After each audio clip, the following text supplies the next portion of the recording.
just found something so weird out about my parrot, my African grey. So this is her when she's eating. Just happily eating her dinner. But if I touch my sofa in any way, she starts fluffing and flapping her wings as if she's gonna have a shower. Let me explain. So if I brush my sofa down,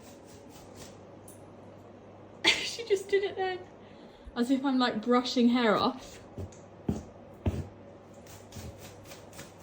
She flaps her wings every single time. Let's see if she'll do it again.